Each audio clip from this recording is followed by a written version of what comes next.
How true, Paolo. May bago nga bang shoes na regalo sa kanyang Prinsesa Chinita?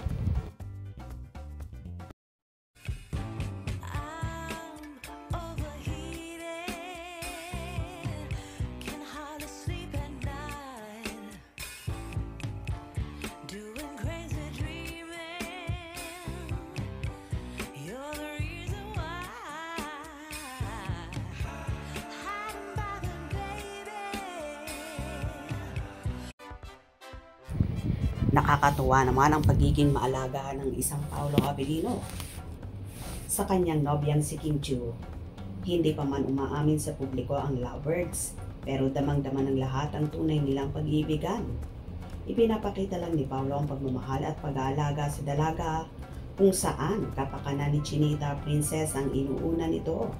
Kagaya na lang ng napababalitang new shoes niyang regalo na alam niyang magagamit talaga ng dalaga dahil mahilig itong tumakbo at mag-gym.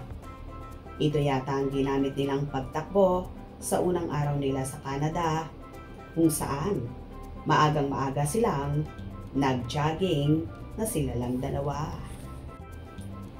Sa gitna ng malamig na klima ng Canada, isang balitang mabilis na nagpainit sa puso ng libo-libong Kimpaw fans sa buong mundo. Ang simpleng pag-iikot ni Paolo Abilino at Kim Chiu na nauwi sa isang napaka-espesyal at mamahaling regalo. Ayon sa mga ulat, pasimple lamang daw na gumala ang dalawa sa isang expensive mall. Ngunit ang pagliliwaliw na ito ay may bitbit na malalim na kahulugan. Binilhan ni Paolo si Kimi ng bagong running shoes.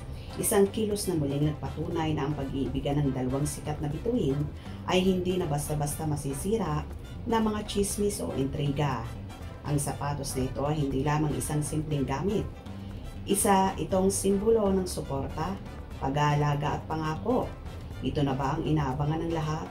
Ang pagsisimula ng isang bagong yugto sa buhay ng Kimpaw.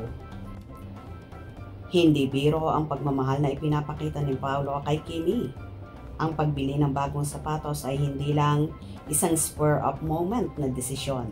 Ayon sa mga nakakita sa mismong balita, nagpunta sila sa isang mall na kilala sa pagiging high-end, kung saan tiyak na ang kalidad at presyo ng mga running shoes ay pang-premium. Ngunit ang mas mahalaga, ang regalo ay nakabase sa pangangailangan ni Kimi. Alam na alam ni Pao na ang kanyang leading lady ay mahilig sa workout at aktibong pamumuhay. Ang pagbibigay ng sapatos ay nangangahulugan na sinusuportahan niya ang daily routine ni Kimi, na pinag-iisipan niya ang mga bagay na makakapagpasaya at makakatulong sa kanyang partner. Ang ganitong klase ng atensyon ang hinahanap ng maraming kababaihan. Ang lalaking hindi lang maganda ang salita, kundi may gawa at may sense ang mga regalo. Ito ay hindi ang unang beses na nagbigay si Paolo ng regalo na nagdulot ng kilig at nagbali-balita sa kanilang relasyon. Matatandaan na una nang niregalohan ni Paolo si Kimi ng isang pink bike at isang taping chair. Ang lahat ng mga regalo na ito ay may iisang tema: praktikalidad, pag-aalaga at pagmamahal. Ang pink bike para pag-exercise, ang taping chair para sa kanyang pahinga habang nagtatrabaho, at ngayon ang running shoes para sa kanyang fitness goals.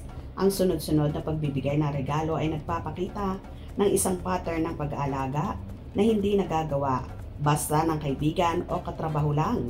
Sabi nga ng marami, special na special si Kimi kay Pao.